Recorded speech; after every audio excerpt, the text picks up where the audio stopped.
Después de que una inundación devastadora destruyó mi casa hace 6 meses, mi hijo Sebastián, un abogado exitoso de 38 años, con casa grande en zona residencial exclusiva y auto del año estacionado en su garaje, se negó rotundamente a ayudarme cuando le pedí si podía quedarme con él temporalmente mientras reconstruía mi vida desde cero, diciéndome con voz fría que sonaba más como extraño que como familia. Papá, no tengo espacio en mi casa y honestamente ya es tiempo de que cada quien viva su propia vida. Así que a mis 64 años, viudo desde hace 3 años cuando perdí a mi esposa Clara por complicaciones de diabetes que la habían consumido lentamente durante década dolorosa, sin casa, sin ahorros significativos porque todo se había ido en tratamientos médicos para Clara y en pagar la costosa educación universitaria de Sebastián, que lo había convertido en el abogado que ahora vivía cómodamente mientras su padre dormía en refugio temporal. Conseguí trabajo nocturno en bodega de supermercado descargando camiones y organizando inventario. Trabajo físicamente agotador que hacía que mi espalda de 64 años gritara de dolor cada mañana, pero que al menos me daba suficiente dinero para rentar habitación pequeña en pensión barata del lado sur de la ciudad. Y cada noche durante los últimos 4 meses, a las 10 en punto, esperaba en la parada de autobús en la esquina de Avenida Revolución y Calle Hidalgo para que Roberto Méndez, camionero bondadoso de 50 años que manejaba ruta de carga nocturna y que se había convertido en algo cercano a amigo durante estos meses difíciles, me recogiera en su camión grande y me llevara hasta la bodega del supermercado. Un favor que hacía generosamente, aunque mi parada estaba técnicamente fuera de su ruta oficial, y en agradecimiento yo siempre le llevaba sándwich que preparaba cuidadosamente con lo poco que tenía: jamón barato, queso, pan del día anterior comprado con descuento, envuelto en papel de aluminio que guardaba y reutilizaba porque cada peso contaba cuando ganaba salario mínimo a los 64 años.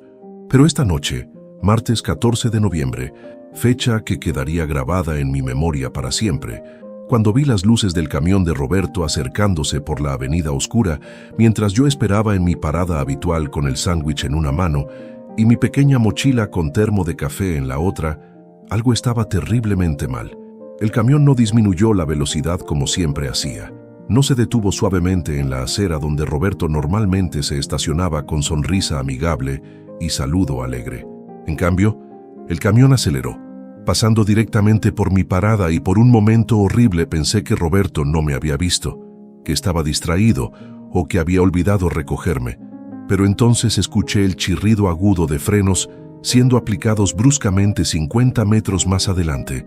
Vi las luces de reversa encenderse y el camión retrocedió rápidamente hacia donde yo estaba parado, confundido y preocupado. La puerta del pasajero se abrió violentamente y Roberto gritó con voz que nunca le había escuchado, aguda, urgente, teñida de pánico: «Martín, sube ahora, rápido, rápido». Trepé al camión tan rápido como mis piernas viejas me permitieron, apenas logrando cerrar la puerta antes de que Roberto pisara el acelerador, haciendo que el camión grande rugiera hacia adelante con velocidad que parecía peligrosa para vehículo tan pesado, navegando calles de ciudad a las 10 de la noche.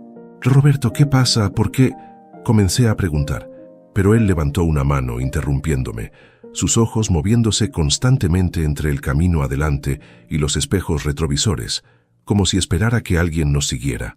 «No podemos detenernos», dijo con voz tensa, sus nudillos blancos agarrando el volante.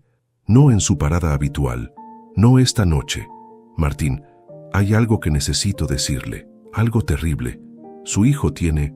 Hizo pausa, respirando profundamente, como si las siguientes palabras fueran físicamente dolorosas de pronunciar.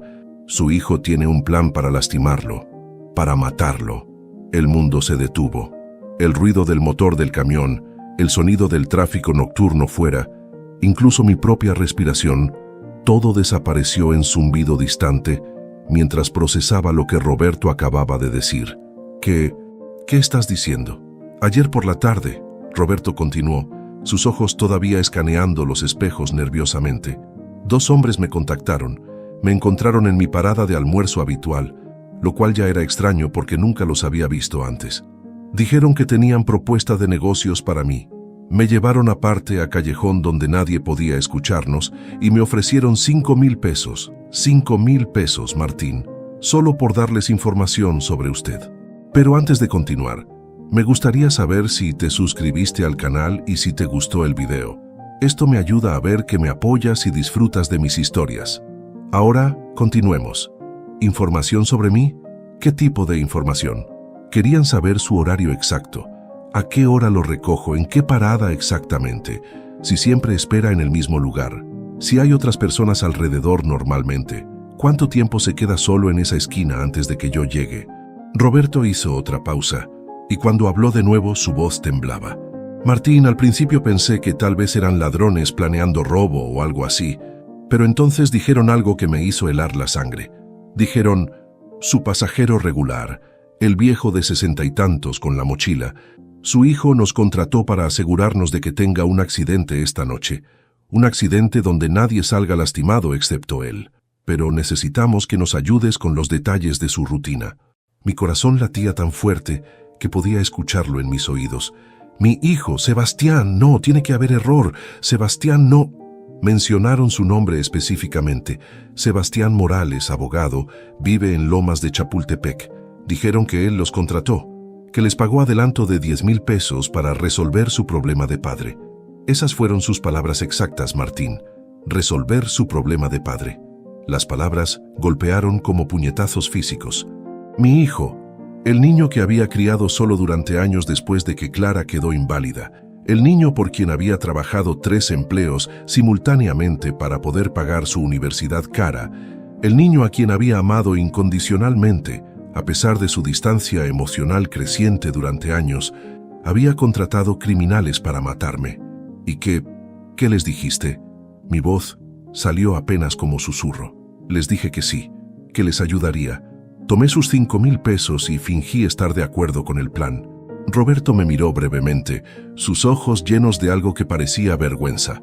Sé que suena terrible, pero necesitaba que pensaran que cooperaría para poder averiguar exactamente qué planeaban y advertirle. ¿Qué planeaban exactamente? El plan era este. Yo debía recogerte como siempre en tu parada habitual, pero en lugar de llevarte directamente al trabajo, debía desviarme por zona industrial abandonada en el camino, específicamente el viejo distrito de fábricas cerradas cerca del río. Allí los 2 hombres estarían esperando. Yo debía detener el camión, decir que tenía problema mecánico, y cuando bajáramos para revisar, ellos te atacarían. Me dijeron que te golpearían lo suficientemente fuerte para asegurar que no sobrevivieras, pero que lo harían parecer robo violento que salió mal. Incluso me dieron instrucciones de reportar a la policía que ladrones nos asaltaron, que traté de defender, pero que me superaron en número.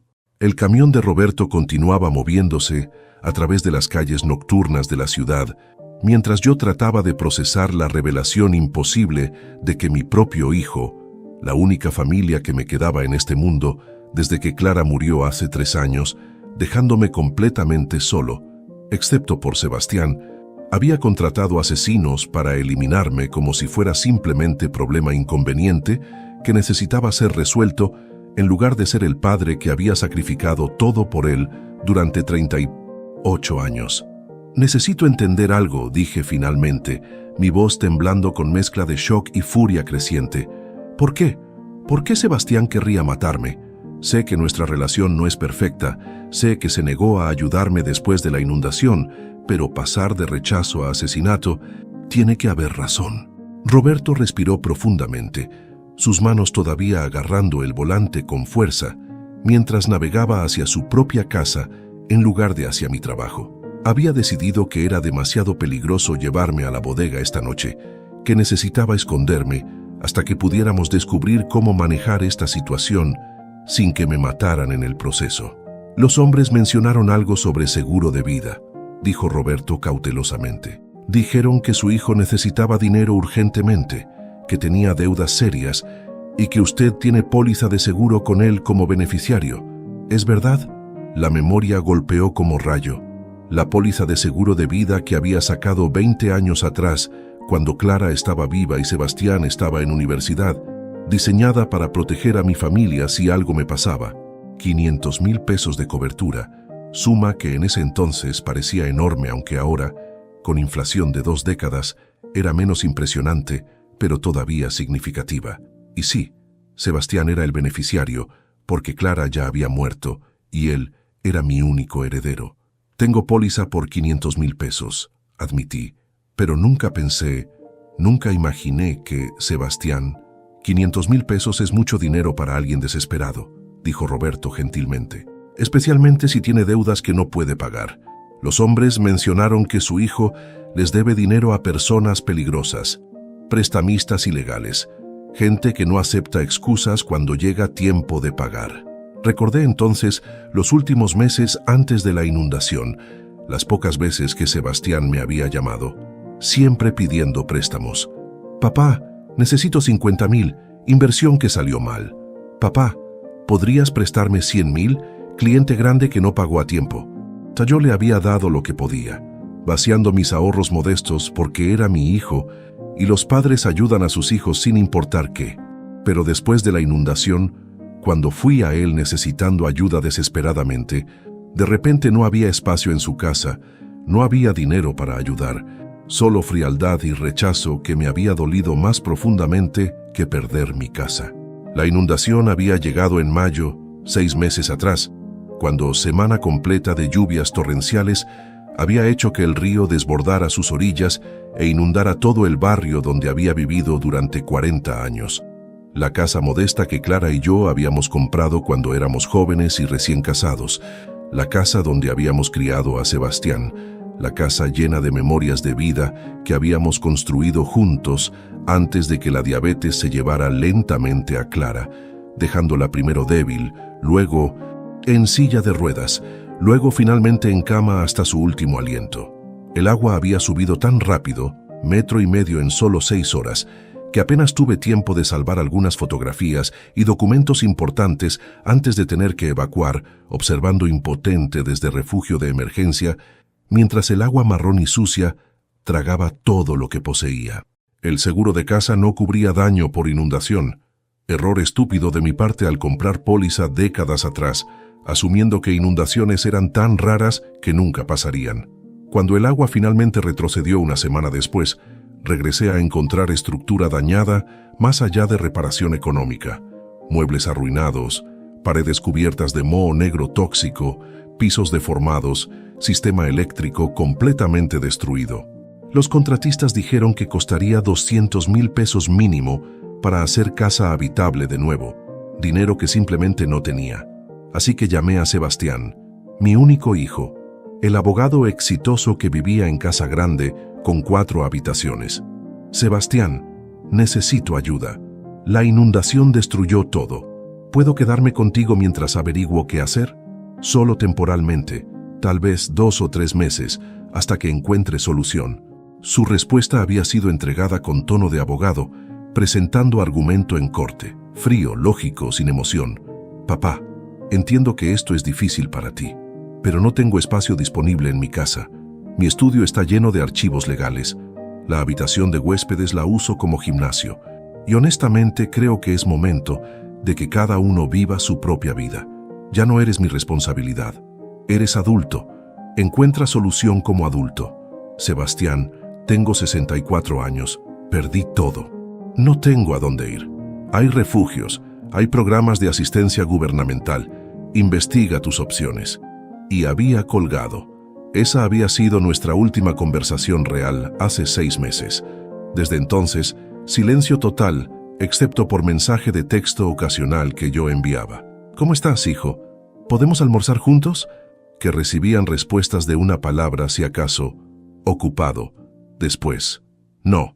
Y ahora descubría que durante esos 6 meses, mientras yo luchaba por sobrevivir, trabajando en bodega nocturna con espalda que dolía constantemente, viviendo en habitación de pensión donde podía escuchar ratas en las paredes, comiendo lo más barato posible para poder ahorrar algo para eventualmente rentar lugar mejor.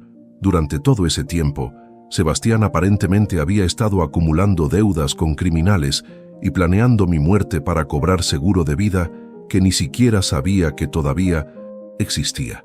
¿Qué hago ahora?, pregunté a Roberto, sintiendo peso aplastante de traición mezclado con miedo real de que mi propia sangre quisiera verme muerto. Si voy a la policía, es mi palabra contra la de Sebastián. Él es abogado respetado. Yo soy viejo sin casa trabajando en bodega. ¿Quién me va a creer? Tengo los 5,000 pesos que me dieron, dijo Roberto. Y tengo números de teléfono de los 2 hombres que me contactaron. Eso es evidencia física de conspiración. Y tenemos algo más. Tenemos elemento de sorpresa. Sebastián piensa que su plan está funcionando esta noche. Piensa que en este momento está siendo asesinado en ese distrito industrial abandonado. Podemos usar eso. El camión de Roberto finalmente se detuvo frente a una casa modesta, pero bien mantenida en barrio de clase trabajadora. El tipo de vecindario donde las personas se conocían por nombre, donde los niños todavía jugaban en las calles hasta que oscurecía, donde la solidaridad comunitaria significaba algo más que palabra vacía. Y mientras bajaba del vehículo con piernas que temblaban tanto por shock emocional como por edad, me di cuenta de que sabía muy poco sobre Roberto Méndez, más allá del hecho de que era camionero bondadoso, que me había recogido fielmente durante 4 meses, sin nunca pedir nada a cambio, excepto los sándwiches modestos que yo preparaba con gratitud. Mi esposa Elena está adentro, dijo Roberto mientras me guiaba hacia la puerta principal, su mano firme en mi hombro, como si temiera que pudiera colapsar en cualquier momento. Y honestamente, era posibilidad real considerando que acababa de descubrir que mi hijo quería asesinarme. Le expliqué la situación por teléfono mientras manejaba. Está preparando habitación de huéspedes para usted. Va a quedarse con nosotros esta noche. Mañana decidiremos qué hacer, pero esta noche necesita estar en lugar seguro donde los hombres de su hijo no puedan encontrarlo. La puerta se abrió antes de que Roberto pudiera tocar el timbre, revelando a mujer de 40 y tantos años con cabello castaño, recogido en cola de caballo, delantal manchado de harina, evidentemente había estado cocinando, y expresión de preocupación maternal que me recordó dolorosamente a Clara en sus años buenos antes de que la diabetes la debilitara. «Usted debe ser don Martín», dijo Elena con voz cálida, que contrastaba dramáticamente con el tono frío que había escuchado de Sebastián hace 6 meses. «Roberto me contó todo. Entre. Debe estar en shock terrible. Preparé café y hay sopa caliente en la estufa. ¿Cuándo fue la última vez que comió apropiadamente?». No pude responder porque de repente estaba llorando, sollozos profundos que venían del lugar en mi pecho que había mantenido cerrado durante 6 meses de lucha, privación y soledad. Elena me abrazó sin vacilar, esta extraña que acababa de conocer, sosteniéndome mientras yo me desmoronaba en su entrada, murmurando palabras reconfortantes como habría hecho madre con hijo herido. Roberto cerró la puerta silenciosamente detrás de nosotros, dándonos momento de privacidad. Cuando finalmente me calmé lo suficiente para hablar, Elena me guió a la sala modestamente amueblada, pero acogedora. Sofá desgastado pero limpio, fotografías familiares cubriendo las paredes, olor a comida casera flotando desde la cocina, y me sentó con taza humeante de café cargado y plato de sopa de pollo con verduras, que probablemente era más nutritiva que cualquier cosa que había comido en semanas. «Coma», ordenó gentilmente. «No podemos resolver nada con estómago vacío». Mientras comía, y la sopa estaba deliciosa, recordándome comidas que Clara solía cocinar cuando todavía podía estar de pie en la cocina, Roberto se sentó frente a mí y comenzó a explicar cómo nos habíamos conocido 4 meses atrás, llenando detalles que yo nunca había pensado preguntar porque nuestra amistad se había desarrollado orgánicamente a través de esos viajes nocturnos compartidos en lugar de a través de interrogatorio formal sobre antecedentes. «Tengo 50 años», comenzó Roberto. «He sido camionero durante 25 años, desde que tenía 25. Mi ruta nocturna actual la he manejado durante última década. Recojo carga en almacenes del lado norte de la ciudad y la entrego a supermercados y tiendas en el lado sur. Técnicamente no debería llevar pasajeros. Las regulaciones de la compañía son claras sobre eso. Pero hace 4 meses, cuando lo vi esperando en esa parada de autobús a las 10 de la noche, Un hombre claramente mayor de 60 años, con ropa de trabajo desgastada, sosteniendo mochila pequeña como si contuviera todo lo que poseía. Algo en mi corazón me dijo que necesitaba ayudar. Yo había perdido el autobús regular esa noche. Recordé, la memoria regresando. Había salido tarde del refugio temporal donde estaba quedándome después de la inundación. Estaba desesperado por llegar al trabajo porque no podía permitirme perder el empleo. Era literalmente lo único que tenía. Y entonces su camión se detuvo. Le pregunté a dónde iba, continuó Roberto. Usted me dijo la dirección de la bodega del supermercado. Estaba directamente en mi ruta, así que le dije que subiera. Y luego, al día siguiente, estaba ahí de nuevo en la misma parada. Y al siguiente día. Y me di cuenta de que esto era su rutina. Cada noche a las 10 esperando transporte al trabajo nocturno. Así que decidí que sería su transporte. Y nunca me cobró, dije. Ni un solo peso en 4 meses. Ofrecí pagarle, pero siempre rechazó. «Porque no estaba haciéndolo por dinero», dijo Roberto simplemente. «Lo estaba haciendo porque vi a alguien que necesitaba ayuda y porque...» Hizo pausa, intercambiando mirada con Elena, que sugería historia compartida. «Porque hace 10 años, cuando Elena y yo pasamos por un momento muy difícil, perdí mi trabajo anterior. Tuvimos deudas médicas por cirugía de emergencia de Elena. Estábamos a punto de perder esta casa. Un extraño nos ayudó. Un hombre mayor que trabajaba como contador vio nuestro anuncio desesperado buscando préstamo en tablero comunitario de la iglesia y nos prestó exactamente lo que necesitábamos sin interés, sin contrato formal, solo su palabra de que le pagaríamos cuando pudiéramos. Le tomó 3 años, pero finalmente le pagamos cada peso. Y cuando le preguntamos por qué había ayudado a extraños, dijo, «Porque alguien me ayudó cuando lo necesitaba». Así es como funciona. Ayudamos porque otros nos ayudaron. Elena asintió, sus ojos húmedos. Ese hombre, don Alfonso, murió hace 5 años. Fuimos a su funeral. No tenía familia. Nunca se casó, no tuvo hijos. Pero la iglesia estaba llena de personas como nosotros, a quienes había ayudado durante años. Cientos de vidas tocadas por su generosidad. Y decidimos vivir así también. Ayudar cuando podemos. No por recompensa, sino porque es correcto. Así que cuando lo vi esa primera noche, dijo Roberto, vi oportunidad de ser para usted lo que don Alfonso fue para nosotros. Y honestamente, don Martín, nuestras conversaciones durante esos viajes nocturnos se han vuelto parte favorita de mi día. Sus historias sobre Clara, sobre criar a Sebastián solo, sobre su vida, me recuerdan mi propio padre, me recuerdan lo que significa ser buen hombre. El contraste era devastador. Este hombre, extraño hace 4 meses, me trataba con más bondad y respeto que mi propio hijo lo había hecho en años. Los sándwiches que le preparaba cada noche eran gesto patético de gratitud comparado con lo que él me había dado. Dignidad, conversación, conexión humana en momento cuando me sentía completamente invisible y desechado por el mundo. Y ahora, dije lentamente, usted está arriesgando su propia seguridad para protegerme. Los hombres que contrató Sebastián, cuando descubran que su plan falló, que usted no me entregó, dejarán que me preocupe de eso, dijo Roberto firmemente. Tomé sus 5,000 pesos, sé sus caras, sus números de teléfono, tengo evidencia y tengo amigo en departamento de policía, detective que puede ayudar. Pero primero necesitamos entender completamente lo que está pasando. Necesitamos saber exactamente por qué su hijo está tan desesperado por dinero que está dispuesto a asesinar a su propio padre. A la mañana siguiente, después de primera noche de sueño decente que había tenido en meses, durmiendo en habitación de huéspedes limpia de Roberto y Elena, con sábanas que olían a detergente fresco y almohada suave, que no tenía bultos duros como las de la pensión barata, me desperté con olor a café recién hecho y huevos revueltos flotando desde la cocina, y por momento desorientado, olvidé dónde estaba hasta que la memoria de la noche anterior regresó como cubeta de agua helada.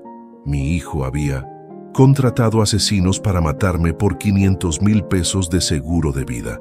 Roberto ya estaba despierto, sentado en la mesa de la cocina con laptop abierta frente a él, su expresión seria mientras escribía furiosamente. «Buenos días, don Martín», dijo Elena, sirviendo plato de huevos, frijoles y tortillas calientes frente a la silla vacía. Roberto ha estado investigando toda la mañana.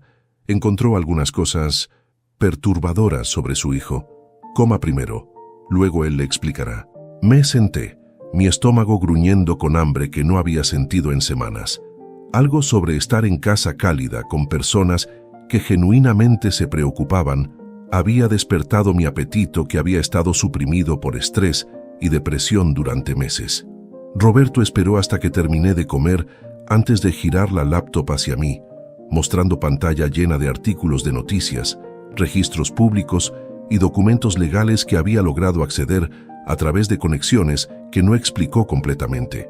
Su hijo Sebastián está en problemas serios, comenzó Roberto, señalando primer artículo. Encontré esto en archivos de noticias locales de hace 3 meses. Pequeño artículo enterrado en sección de negocios que probablemente nadie leyó. Sebastián fue demandado por cliente por mala práctica legal. Cliente lo acusó de malversar fondos de cuenta fiduciaria, específicamente 150,000 pesos que debían estar asegurados para acuerdo, pero que Sebastián aparentemente usó para cubrir gastos personales. Mi sangre se heló. ¿Malversación? Pero eso podría costarle su licencia de abogado. ¿Qué pasó con el caso? Se resolvió fuera de corte, dijo Roberto, desplazándose a siguiente documento, lo cual normalmente significaría que Sebastián pagó al cliente para hacerlo callar. Pero aquí está lo interesante.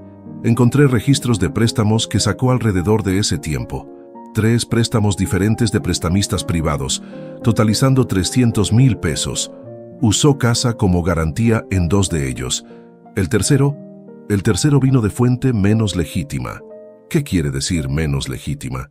Quiero decir prestamista ilegal, agiotista, gente que presta dinero a tasas de interés criminales 30-40% y que usa métodos violentos para cobrar cuando las personas no pueden pagar. Roberto sacó fotografía impresa de hombre que se veía peligroso, cicatriz cruzando mejilla izquierda, expresión que sugería que violencia era herramienta de trabajo, no último recurso. Este hombre se llama Víctor el Tiburón Salazar. Es conocido en el bajo mundo local como uno de los prestamistas más despiadados de la ciudad. Si le debes dinero y no pagas, primero envía advertencias. Vandalizan tu auto, rompen ventanas de tu casa. Si todavía no pagas, las cosas escalan. Huesos rotos, familia amenazada. Y eventualmente, si realmente no pueden cobrar, simplemente te eliminan como ejemplo para otros deudores. Mi mente luchaba por procesar esto. Sebastián le debe dinero a este hombre. Según mis fuentes, y tengo amigo que trabaja en delitos financieros en la policía que me debe favor, Sebastián le debe a El Tiburón exactamente 500,000 pesos. El préstamo original fue por 300,000 hace 8 meses. Con interés compuesto al 40%, la deuda creció a 500,000. Y El Tiburón quiere su dinero ahora. No en 6 meses, no en 1 año. Ahora. Todo encajó con claridad horrible. Sebastián no solo necesitaba 500,000 pesos, necesitaba exactamente 500,000 pesos. La cantidad exacta de mi póliza de seguro de vida. No era coincidencia, era cálculo preciso. Entonces, el plan era asesinarme, cobrar el seguro de vida, pagar a El Tiburón, resolver todos sus problemas de una vez. Exactamente, confirmó Roberto. Y probablemente pensó que era plan perfecto. Usted es hombre mayor, sin hogar permanente, trabajando en bodega nocturna en área peligrosa de la ciudad. Si lo encontraban muerto en distrito industrial abandonado, víctima de robo violento, nadie sospecharía que fue asesinato planeado por su propio hijo. Sería simplemente otra tragedia. Viejo pobre en lugar equivocado en momento equivocado. Elena había estado escuchando en silencio, pero ahora habló, su voz temblando con indignación. ¿Cómo puede hijo hacer esto a su padre? Don Martín me contó anoche cómo trabajó 3 empleos para pagar universidad de Sebastián. Cómo cuidó a su esposa durante años mientras ella estaba enferma. Cómo lo crió solo. ¿Y así es como Sebastián le agradece? ¿Contratando asesinos? La desesperación hace que las personas hagan cosas terribles, dijo Roberto quedamente. Y Sebastián está claramente desesperado, pero eso no excusa lo que planeó.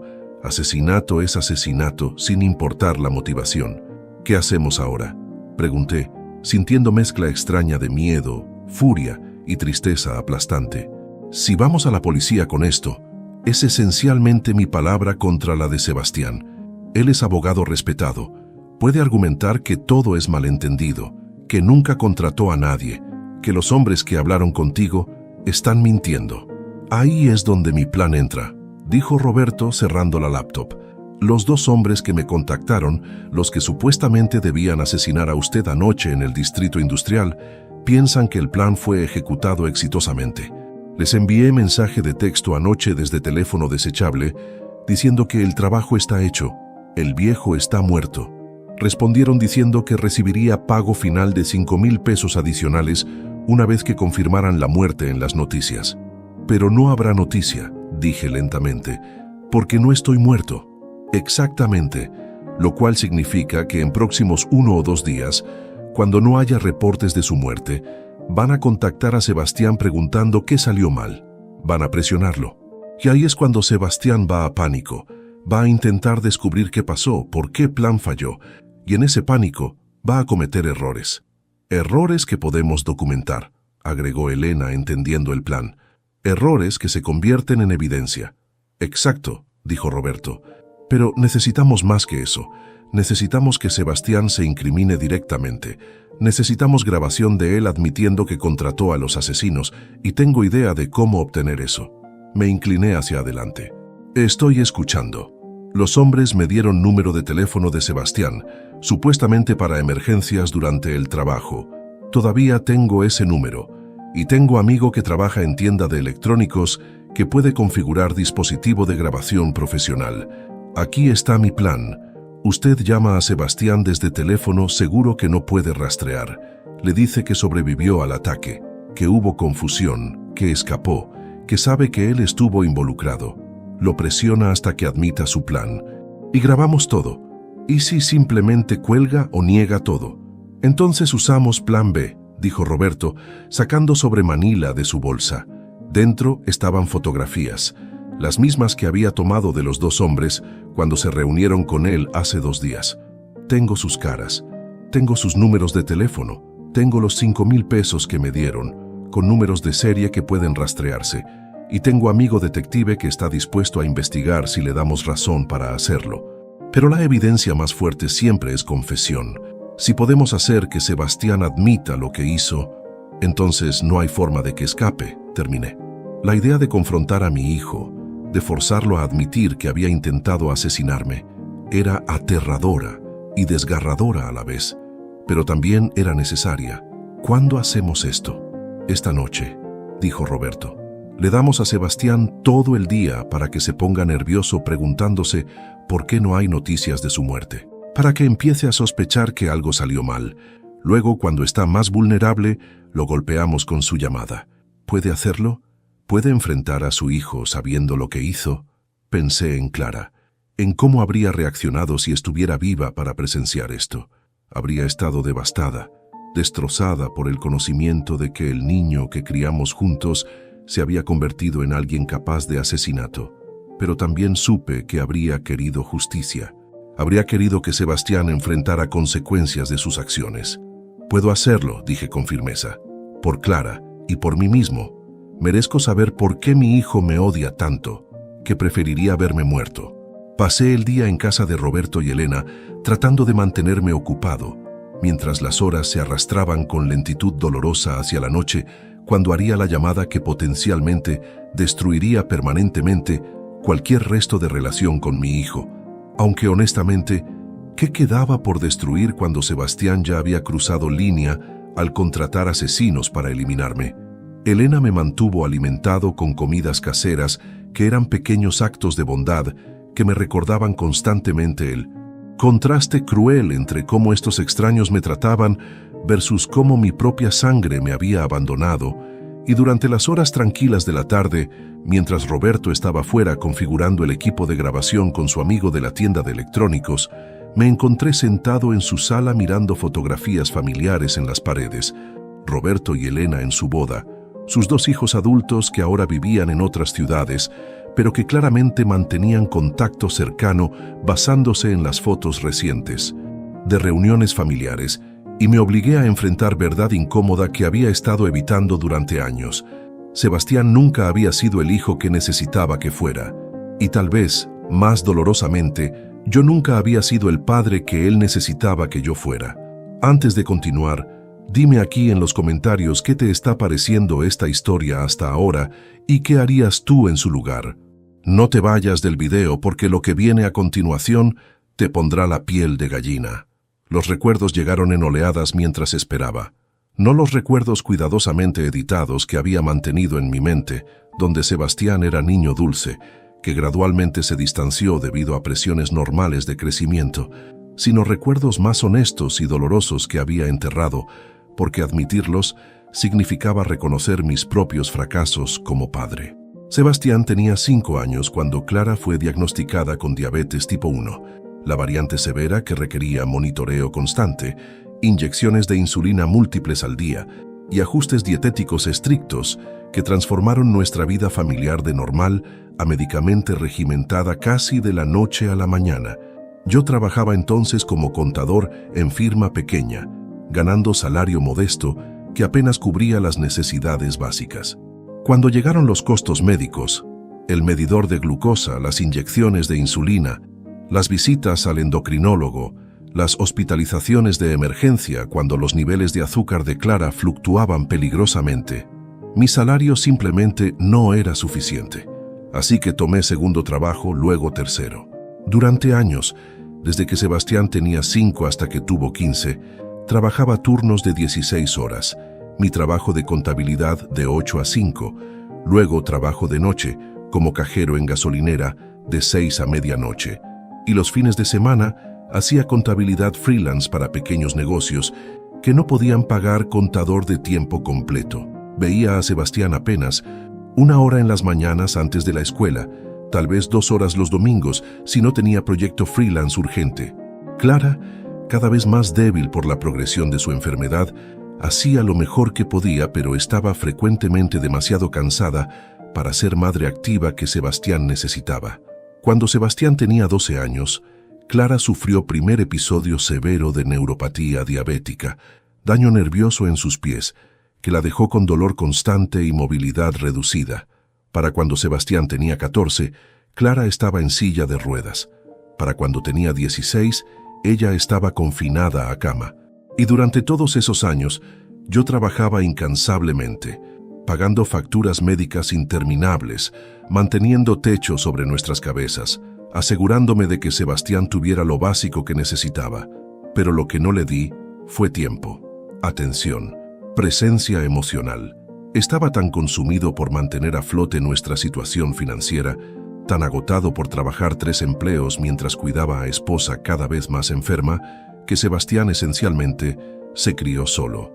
Cuando tenía problemas en la escuela, yo no estaba ahí. Cuando tenía logros, premios académicos, competencias de matemáticas, yo frecuentemente perdía las ceremonias porque estaba trabajando. Cuando necesitaba hablar sobre cómo se sentía sobre la enfermedad de su madre, sobre su miedo de perderla, sobre su soledad, yo estaba demasiado agotado para conversaciones profundas. Recordé momento específico. Sebastián tenía 13 años cuando llegó a casa emocionado sobre haber sido seleccionado para equipo de debate de la escuela. Era primer sábado en meses, donde yo no tenía proyecto freelance, rara oportunidad para pasar tiempo de calidad con mi hijo. Pero entonces Clara tuvo crisis diabética, su azúcar en sangre cayó peligrosamente bajo, y tuve que llevarla corriendo a sala de emergencias, donde pasamos 10 horas mientras doctores la estabilizaban. Cuando finalmente regresamos a casa exhaustos después de medianoche, Sebastián estaba dormido en el sofá, donde había estado esperando para contarme más sobre el equipo de debate. Nunca volvió a mencionarlo. Y yo, consumido por el alivio de que Clara estuviera bien y la exhaustión de otra emergencia médica, nunca pregunté. Ese patrón se repitió durante años. Sebastián dejó de compartir sus logros porque aprendió que siempre habría algo más urgente. Otra crisis médica, otra factura que pagar, otro turno de trabajo que cubrir.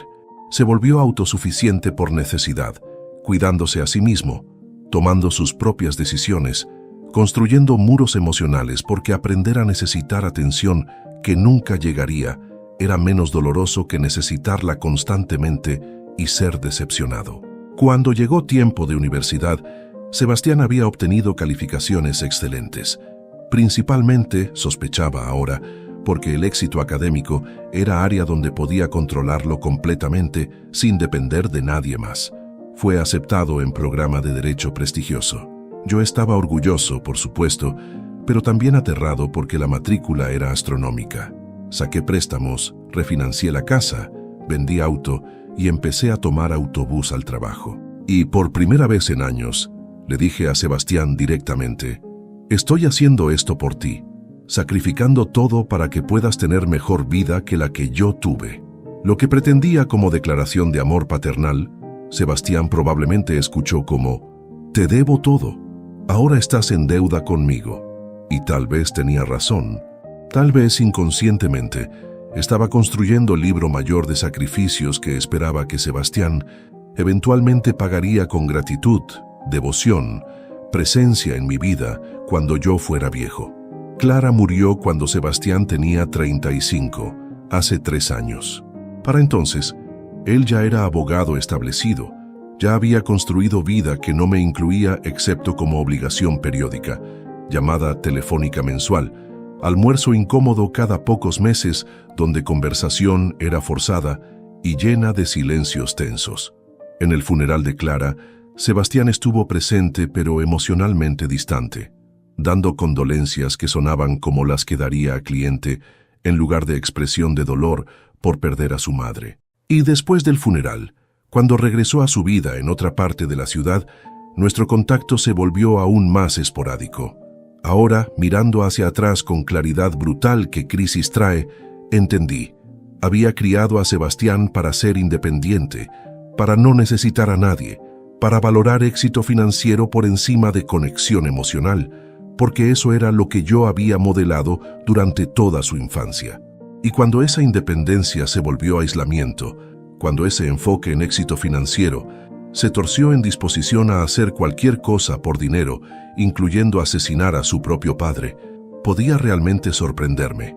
Roberto regresó a las 6 de la tarde con equipo de grabación profesional, pequeño dispositivo del tamaño de teléfono celular que su amigo técnico había configurado para capturar audio cristalino incluso a través de línea telefónica, junto con teléfono desechable sin rastrear que usaría para hacer la llamada a Sebastián. Y mientras configuraba todo en mesa de comedor, explicó que su amigo detective, un hombre llamado Raúl Guerrero, con 20 años en división de homicidios, estaría escuchando la llamada en tiempo real desde ubicación separada, listo para intervenir si la conversación producía evidencia suficiente para justificar arresto inmediato. «Raúl me debe favor grande», explicó Roberto mientras conectaba cables y probaba niveles de audio. «Hace 5 años fui testigo de accidente de tráfico que presenció, conductor que atropelló a peatón y huyó. Mi testimonio fue crucial para condenar al conductor. Raúl nunca olvidó eso. Cuando le conté su situación esta mañana, hijo contratando asesinos para matar a padre por dinero de seguro, dijo que esto era exactamente tipo de caso que le recordaba por qué se convirtió en detective en primer lugar». Elena sirvió café fresco y se sentó junto a mí en el sofá, su presencia reconfortante mientras Roberto continuaba preparativos técnicos. «¿Cómo se siente?», preguntó gentilmente. «Sé que esto debe ser increíblemente difícil, confrontar a su hijo sobre algo tan horrible». «Me siento vacío», admití, como si toda la tristeza y furia que debería sentir se hubiera agotado, dejando solo nada. «¿Tiene sentido?». «Perfecto sentido», dijo Elena. «Es shock emocional. Protección de su mente contra trauma demasiado grande para procesar todo de una vez. Los sentimientos vendrán después, en oleadas, probablemente durante meses, pero ahora mismo, ese vacío es lo que le permitirá hacer esta llamada sin desmoronarse». Tenía razón. Necesitaba estar calmado, controlado, para esta conversación. Si me volvía emocional, llorando o gritando, Sebastián simplemente colgaría o se negaría a hablar. Necesitaba sonar como padre herido buscando respuestas, no como víctima histérica haciendo acusaciones. A las 7 en punto, Roberto declaró que el equipo estaba listo. Me entregó el teléfono desechable con número de Sebastián ya marcado, dedo flotando sobre botón de llamada. Recuerde, instruyó Roberto, el objetivo es hacer que admita que contrató a los asesinos. Pregúntele directamente. Si niega, presione con detalles. Mencione los 2 hombres. Mencione el distrito industrial. Mencione que sabe sobre sus deudas con el tiburón. Eventualmente, si es culpable, o admitirá o dirá algo incriminatorio tratando de defenderse. La gente bajo presión comete errores verbales. Respiré profundamente y presioné el botón de llamada. El teléfono sonó 1 vez, 2 veces, 3 veces. Casi esperaba que fuera a buzón de voz. Las 7 de la tarde de martes, Sebastián probablemente todavía estaría en oficina, trabajando en casos de clientes, demasiado ocupado para contestar llamada de número desconocido. Pero en el cuarto timbre, contestó, su voz sonando tensa, ansiosa. «Hola, ¿quién es?» «Soy yo, Sebastián, tu padre». Silencio largo y pesado. Luego, «¿Papá?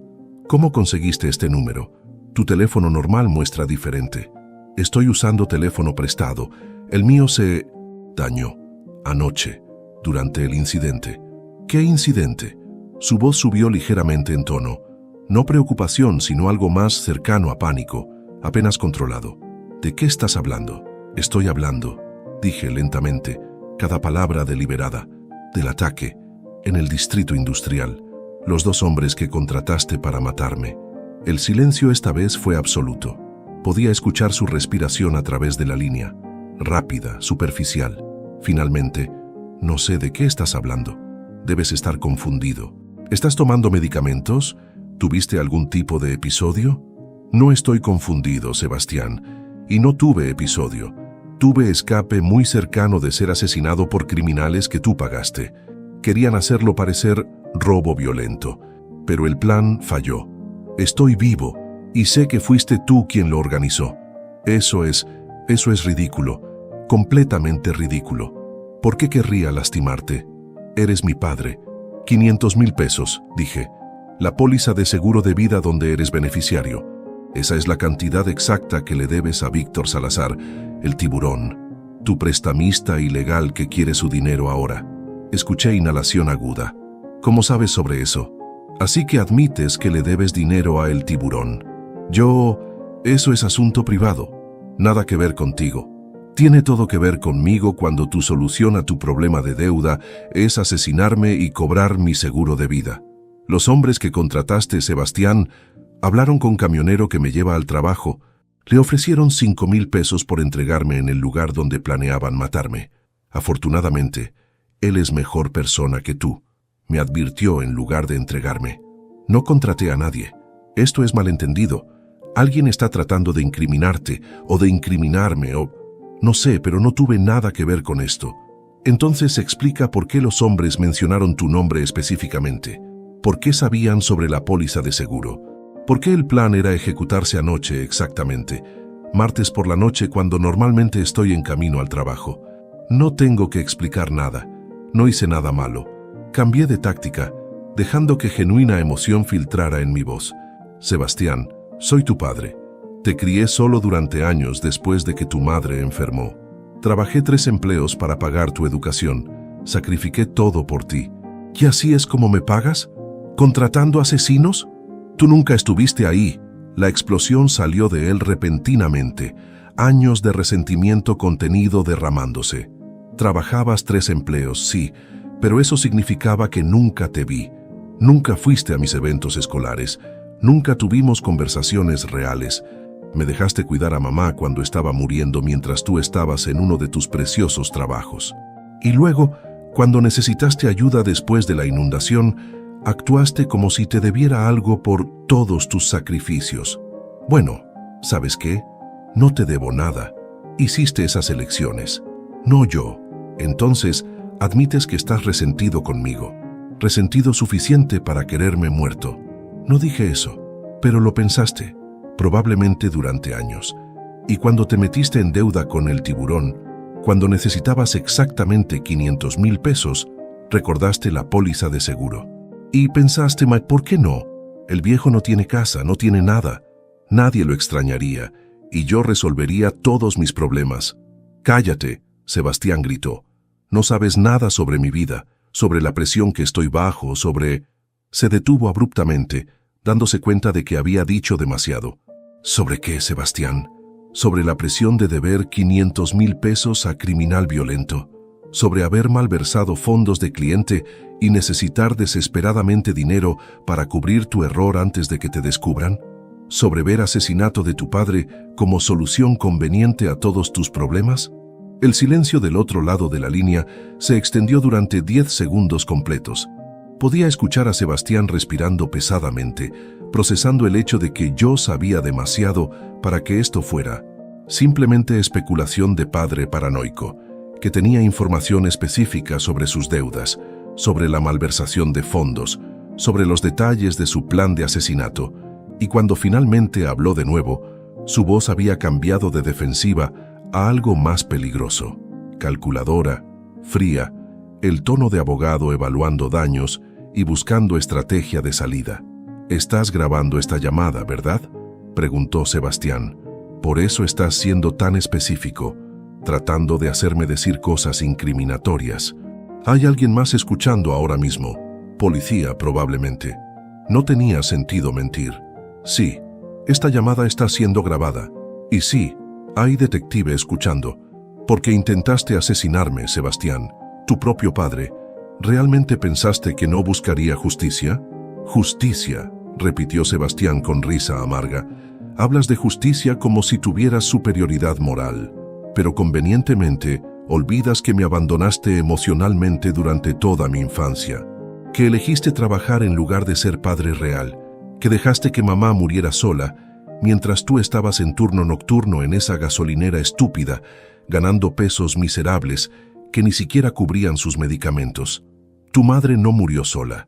Yo estaba ahí, en el hospital, sosteniendo su mano cuando dio su último aliento, después de años de no estar ahí para todo lo demás. ¿Sabes cuántas noches me quedé despierto escuchándola llorar de dolor mientras tú estabas fuera trabajando?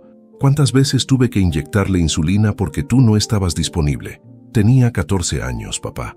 14. Y estaba haciendo trabajo de enfermero de tiempo completo porque tú estabas demasiado ocupado siendo mártir. Roberto me miró desde el otro lado de la mesa, gesticulando para que continuara presionando. Necesitábamos confesión clara, no solo admisión de resentimiento. «Entiendo que estés enojado conmigo», dije, forzando mi voz a sonar calmada, comprensiva. «Entiendo que sientas que fallé como padre. Tal vez tienes razón. Tal vez debí haber estado más presente emocionalmente. Pero, Sebastián, incluso si fui padre terrible, lo cual es argumento que podemos tener, eso no justifica asesinato. No justifica contratar criminales para matarme solo para que puedas cobrar dinero de seguro y pagar tus deudas. No contraté a nadie», insistió Sebastián, pero su voz carecía de convicción. «Y no puedes probar que lo hice. Incluso si estos supuestos asesinos existen, es tu palabra contra la mía sobre quién los contrató. Podrían haber sido cualquiera. Podrías haberlos contratado tú mismo para incriminarme. ¿Por qué haría eso? No tengo nada que ganar incriminándote. Venganza, por no dejarte vivir conmigo después de la inundación, por no ser hijo perfecto que querías. Estás resentido, así que inventaste esta historia elaborada para destruir mi vida. Era bueno, tenía que admitirlo. Sebastián era abogado entrenado, sabía cómo construir defensa incluso cuando era culpable, pero teníamos evidencia física. Los 5,000 pesos que los asesinos le habían dado a Roberto, los números de teléfono, las fotografías de los criminales. Lo que necesitábamos era que Sebastián conectara esos puntos verbalmente. «Los hombres que te contrataron tienen nombres», dije. «Luis Vargas y Marco Sánchez. ¿Esos nombres te suenan familiares?» Pausa. «Nunca escuché de ellos. Extraño, porque tienen tu número telefónico y tienen fotografías de mí, fotografías que alguien tuvo que proporcionarles para que supieran a quién buscar. ¿De dónde conseguirían esas fotografías, Sebastián? No sé, tal vez de redes sociales, tal vez... No tengo redes sociales, nunca he tenido Facebook o Instagram. La única forma en que alguien tendría fotografías recientes de mí es si alguien que me conoce se las diera. Alguien como mi hijo. Esto es ridículo. Estoy colgando. Antes de que cuelgues, dije rápidamente. Deberías saber que el tiburón también está siendo investigado, y cuando policía lo arreste por préstamos ilegales y extorsión, va a hacer acuerdo. Va a entregar nombres de todas las personas que le deben dinero. Tu nombre va a salir, Sebastián. Y cuando salga, junto con el hecho de que intentaste asesinar a tu padre, exactamente por la cantidad que le debes, ¿cómo crees que se verá eso? Estás mintiendo. El tiburón nunca hablaría con policía. ¿Estás dispuesto a apostar tu libertad en eso? Porque yo no lo estaría. Escuché sonido de Sebastián moviéndose, pasos, puertas cerrándose, como si buscara privacidad adicional. Cuando habló de nuevo, su voz era más baja, más urgente. Está bien. Digamos hipotéticamente que estaba en situación desesperada, que debía dinero a personas peligrosas, que vi solución en póliza de seguro. ¿Qué harías? Si estuvieras en mi posición, ¿no considerarías todas las opciones? No todas las opciones incluyen asesinato. Fácil decirlo cuando no es tu vida en peligro. El tiburón me dio una semana para conseguir 500,000 pesos o él y sus hombres vendrían por mí.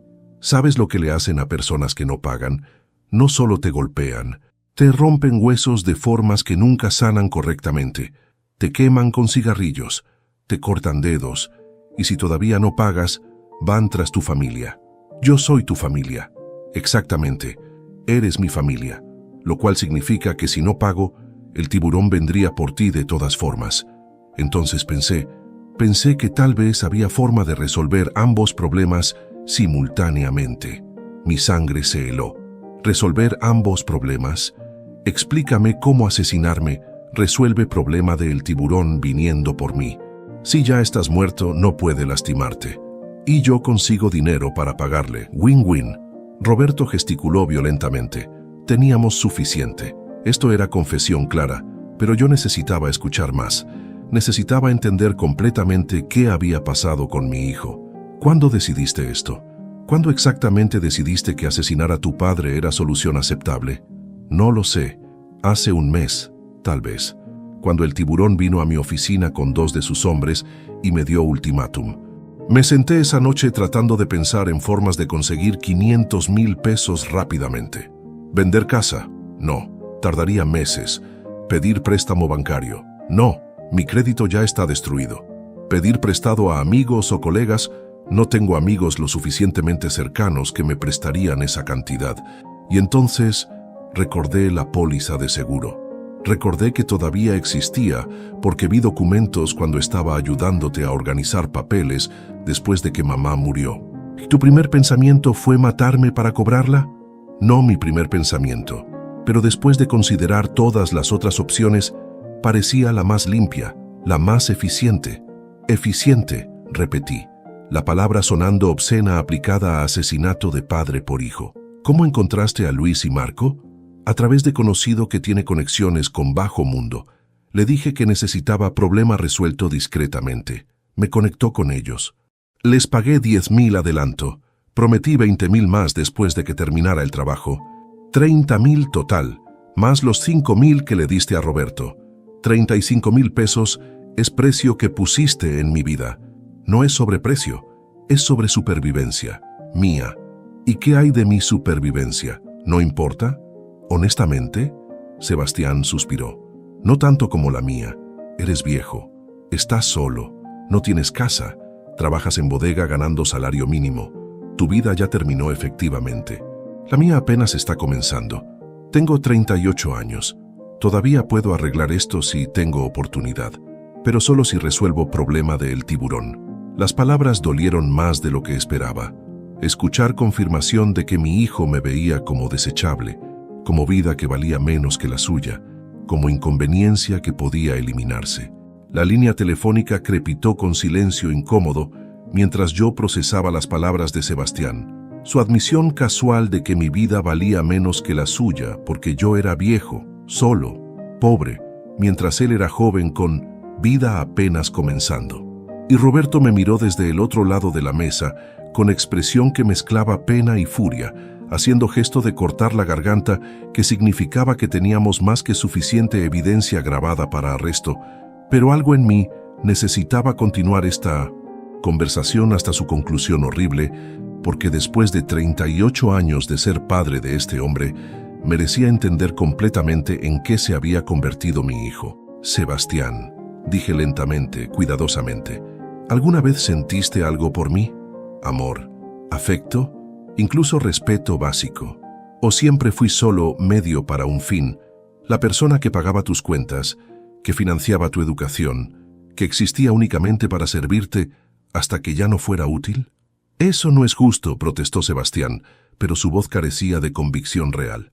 Cuando era niño, por supuesto que te amaba. Eras mi padre.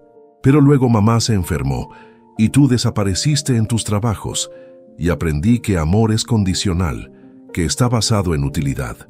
Tú me amabas cuando yo era buen hijo, que obtenía buenas calificaciones y no causaba problemas. Yo te amaba cuando pensaba que eras héroe sacrificándose por la familia. Pero ambos solo estábamos representando roles que se esperaban de nosotros, ¿verdad? No era amor real, era transacción. Tú proveías dinero, yo proveía validación de que tus sacrificios valían la pena. La percepción era devastadoramente precisa y completamente retorcida simultáneamente. Sí, había fallado en estar presente emocionalmente. Sí, había convertido la paternidad en serie de transacciones. Yo trabajo, tú estudias, yo pago, tú tienes éxito. Pero reducir toda nuestra relación a eso, negar cualquier amor genuino que existió, eso era revisión cruel de historia que habíamos compartido. ¿Y Clara? Pregunté. ¿Tu madre? ¿También la veías como transacción? Mamá era diferente. Ella al menos intentaba. Incluso cuando estaba en silla de ruedas, incluso cuando el dolor era tan malo que apenas podía hablar, intentaba preguntarme sobre mi día, sobre la escuela, sobre mis sentimientos. Tú solo preguntabas sobre mis calificaciones, porque tus calificaciones eran futuro, eran camino fuera de pobreza que yo había vivido. Quería mejor vida para ti. No, querías que yo validara tus sacrificios. Querías poder decir mi hijo el abogado como prueba de que todo tu sufrimiento significó algo. Mi éxito era sobre ti, no sobre mí. Roberto intervino, su voz firme. Señor Sebastián, soy Roberto Méndez, el camionero que sus asesinos contratados intentaron usar para entregar a su padre. He estado escuchando esta conversación completa y tengo pregunta. ¿Tiene idea de cuántas personas su plan habría lastimado? Si Luis y Marco me hubieran matado también cuando descubrieran que no cooperaba, lo cual era posibilidad real, mi esposa Elena habría quedado viuda. Mis 2 hijos habrían perdido a su padre. ¿Alguna vez consideró daño colateral de su solución eficiente? ¿Quién es este? Sebastián sonaba confundido, furioso. Papá, ¿cuántas personas están escuchando esta llamada? Las suficientes para asegurar que enfrentes justicia por lo que hiciste. Roberto me salvó la vida. Me advirtió sobre tu plan en lugar de entregarme a tus asesinos. Él es más familia para mí que tú has sido en años. ¡Qué conmovedor!, dijo Sebastián con sarcasmo amargo. Encontraste familia sustituta. Felicidades. Espero que ellos puedan darte la validación emocional que claramente necesitas desesperadamente. Esto no es sobre validación, interrumpió nueva voz. Debía ser el detective Raúl Guerrero uniéndose a la llamada. Soy detective Raúl Guerrero de División de Homicidios. Señor Sebastián Morales, basándose en lo que he escuchado en esta conversación grabada, específicamente su admisión de contratar a Luis Vargas y Marco Sánchez para asesinar a su padre, su reconocimiento del motivo financiero relacionado con póliza de seguro de vida de 500,000 pesos y su confesión de pagar 30,000 pesos por el asesinato, tengo suficiente causa probable para emitir orden de arresto por conspiración para cometer asesinato. Le sugiero que se entregue voluntariamente a la estación de policía más cercana dentro de las próximas 2 horas. Esto es trampa, siseó Sebastián. Me engañaron para que dijera esas cosas. Fue bajo coacción emocional. Mi padre me provocó. Nada de esto es admisible en corte. Llamada fue grabada con consentimiento de al menos una parte, su padre, lo cual es legal en esta jurisdicción, respondió detective Guerrero calmadamente. Y sus declaraciones fueron voluntarias. Nadie lo amenazó, nadie lo obligó. Usted eligió admitir que contrató asesinos. Esa es confesión válida. Necesito hablar con mi abogado. Por supuesto.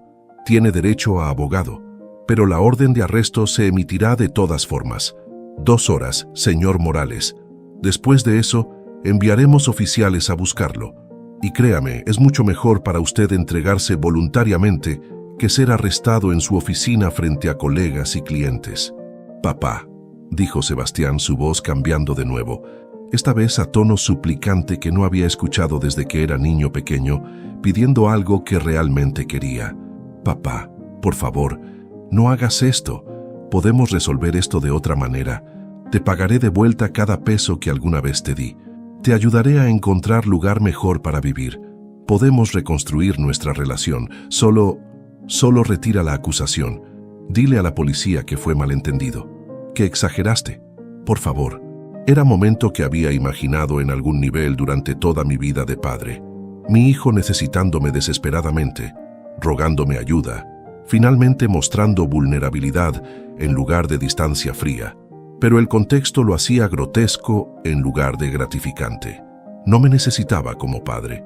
Me necesitaba como rescatista conveniente de consecuencias de intentar asesinarme. No, dije simplemente. No voy a retirar nada. Intentaste matarme, Sebastián. Contrataste criminales para golpearme hasta la muerte y hacer parecer robo. No porque te lastimé directamente, no en autodefensa, sino porque me veías como solución a tu problema de dinero. Eso no es algo que padre perdona. Eso no es algo que debería quedar impune. Te arrepentirás de esto. La súplica se evaporó, reemplazada por amenaza. Tengo conexiones. Conozco abogados que te destruirán en corte. Haré que parezcas padre abusivo que empujó a su hijo a desesperación. Testificaré sobre cada defecto que tuviste, cada forma en que fallaste. Para cuando termine contigo, nadie te verá como víctima. Te verán como causa raíz de todo esto. Tal vez, dije, tal vez fui causa raíz. Tal vez mis fallas como padre te convirtieron en persona capaz de asesinato. Pero incluso si eso es verdad, no cambia el hecho de que tomaste decisión consciente de matarme. Esa decisión es tuya, Sebastián, no mía. Detective Guerrero, dijo Sebastián ignorándome ahora, hablando directamente al policía. Quiero inmunidad. Inmunidad completa a cambio de testificar contra el tiburón Salazar. Puedo darles información sobre sus operaciones de préstamos ilegales, sus conexiones con crimen organizado, todo. Vale más que procesarme por conspiración, que probablemente ni siquiera pueden probar más allá de duda razonable. Ya probamos más allá de duda razonable con su confesión grabada, respondió Guerrero secamente. Y en cuanto a testificar contra Salazar, ya tenemos 3 personas cooperando en esa investigación. No necesitamos su testimonio, pero aprecio que confirme que estaba involucrado con prestamista criminal. Eso es cargo adicional que agregaré a la orden de arresto. La línea quedó en silencio. Luego, los odio a todos, especialmente a ti, papá. Espero que estés feliz arruinando mi vida. No arruiné tu vida, Sebastián. Tú lo hiciste cuando decidiste que asesinarme era solución aceptable a tus problemas. Yo solo me aseguré de que enfrentaras consecuencias. Sebastián colgó sin otra palabra. Las 2 horas que siguieron a la llamada pasaron en borrón extraño de actividad. Detective Guerrero llegó a casa de Roberto junto con 2 oficiales uniformados. Tomó mi declaración formal, mientras la grabación de la conversación con Sebastián se transcribía palabra por palabra como evidencia oficial, y explicó que orden de arresto estaba siendo procesada a través del sistema judicial con velocidad inusual, dado la claridad de la confesión grabada y la naturaleza grave del crimen. Conspiración para cometer asesinato en primer grado de pariente consanguíneo, lo cual, según Guerrero, llevaba sentencia potencial de 25 a 30 años en este estado. Su hijo cometió error clásico, explicó Guerrero mientras revisaba documentos que necesitaba que firmara. Pensó que porque es abogado, podría hablar en su defensa, que podría manipular conversación para evitar incriminarse. Pero cuanto más inteligentes se creen, más hablan. Y cuanto más hablan, más se entierran. Esa grabación es evidencia de oro puro. Admite contratar a los asesinos, admite el motivo financiero, admite la cantidad que pagó, incluso admite su conexión con el tiburón. Cualquier fiscal podría ganar este caso con los ojos cerrados. A las 9:15 de la noche, el teléfono de Guerrero sonó. «Guerrero», contestó, escuchando durante 30 segundos antes de que expresión satisfecha cruzara su rostro. «Entendido. Vamos en camino». Colgó y me miró directamente. «Su hijo acaba de entregarse en Estación Central. Está siendo procesado ahora mismo. Huellas digitales, fotografía policial, lectura formal de cargos. Habrá audiencia de fianza mañana por la mañana, donde fiscal argumentará que es riesgo de fuga dado su educación legal y recursos para potencialmente huir del país.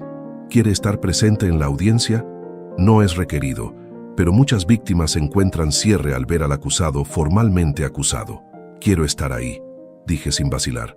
«Quiero mirarlo a los ojos cuando enfrente lo que hizo». Roberto y Elena insistieron en acompañarme a la audiencia matutina en Juzgado del Centro. Roberto tomó día libre del trabajo.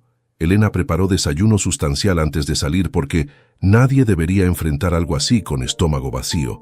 Y a las 8:30 de la mañana siguiente nos sentamos en galería pública de sala austera donde juez de pelo gris llamada Honorable Carmen Medina presidía sobre audiencias de fianza. Había docena de casos antes del de Sebastián, acusados de delitos menores principalmente, crímenes de drogas, robos, asaltos, y luego escuché nombre que había dicho miles de veces durante 38 años con amor, frustración, esperanza, decepción, pero nunca antes con horror puro. El Estado versus Sebastián Andrés Morales. Cargo: conspiración para cometer asesinato en primer grado. Sebastián fue escoltado desde puerta lateral por 2 guardias judiciales, vestido con overol naranja de cárcel en lugar de trajes de diseñador que normalmente usaba, sus manos esposadas al frente, su cabello despeinado como si no hubiera dormido, lo cual probablemente era cierto, dado que había pasado su primera noche en celda de detención, en lugar de en su cama cómoda en Casa Grande. Sus ojos escanearon la sala y se detuvieron cuando me vio sentado en primera fila. Roberto y Elena flanqueándome como guardaespaldas silenciosos. Por segundo vi algo cruzar su rostro. ¿Vergüenza? ¿Arrepentimiento? Pero se desvaneció rápidamente, reemplazado por máscara de indiferencia profesional que probablemente había perfeccionado en años de práctica legal. El fiscal, mujer severa de 40 y tantos, llamada fiscal Ramírez, presentó argumentos para negar fianza. Su señoría, el acusado, es abogado con recursos financieros, conocimiento del sistema legal y conexiones que hacen de él riesgo de fuga significativo. Está acusado de contratar asesinos para matar a su propio padre con propósito de cobrar póliza de seguro de vida de 500,000 pesos. Tenemos confesión grabada donde admite el crimen en detalle. Este no es acusado que respetará condiciones de fianza o aparecerá en juicio si se le da oportunidad de huir. El Estado solicita que sea retenido sin fianza hasta juicio. El abogado defensor de Sebastián, hombre elegante que reconocí de bufete grande, donde Sebastián trabajaba, probablemente colega que aceptó representarlo por lealtad profesional o porque le debía favor, argumentó débilmente que Sebastián era miembro respetado de comunidad legal sin antecedentes criminales previos, que la supuesta confesión fue obtenida bajo circunstancias cuestionables, que merecía presunción de inocencia. Pero incluso él sonaba poco convincente, probablemente porque había escuchado la grabación y sabía que su cliente era culpable como el pecado. Jueza Medina escuchó ambos argumentos con expresión neutral antes de hablar. «Señor Morales, he revisado transcripción de la conversación grabada entre usted y su padre. Sus propias palabras constituyen admisión clara de haber contratado individuos para asesinar a su padre por ganancia financiera. La naturaleza del crimen, parricidio planeado, es particularmente atroz. Combinado con su educación legal que le da conocimiento superior de cómo evitar detección y potencialmente huir de jurisdicción, la Corte encuentra que representa riesgo de fuga inaceptable. Fianza es denegada. El acusado permanecerá bajo custodia hasta juicio. Siguiente caso. El mazo golpeó. Los guardias tomaron los brazos de Sebastián para escoltarlo de vuelta a celdas de detención. Pero antes de que pudieran moverlo, Sebastián se volvió hacia mí, sus ojos encontrando los míos a través de distancia de 3 metros que separaba galería pública de mesa de defensa. Espero que esto te haga sentir mejor sobre ti mismo, dijo lo suficientemente alto para que todos en la sala escucharan. Destruir a tu único hijo, para probar un punto. No destruí nada, respondí, mi voz firme aunque mi corazón latía dolorosamente. Tú hiciste esto a ti mismo cuando decidiste que mi vida valía menos que 500,000 pesos. Orden en la corte, dijo jueza Medina secamente. Guardias, remueva al acusado. Sebastián fue llevado mientras yo observaba, sintiendo peso extraño de emociones contradictorias, alivio de que justicia estaba siendo servida, tristeza por hijo que había perdido no a la muerte, sino a algo peor, a sus propias decisiones moralmente bancarrotas, furia por traición que nunca podría perdonar completamente, y debajo de todo, pregunta persistente de si había contribuido a crear monstruo que mi hijo se había convertido a través de mis propios fracasos como padre. Afuera del juzgado, en escalones de concreto donde docenas de personas fumaban cigarrillos y discutían sus casos con abogados, Roberto puso mano firme en mi hombro. Hizo lo correcto, don Martín. Sé que duele. Es su hijo, su sangre, pero intentó asesinarlo. Eso no es algo que se perdona o se ignora.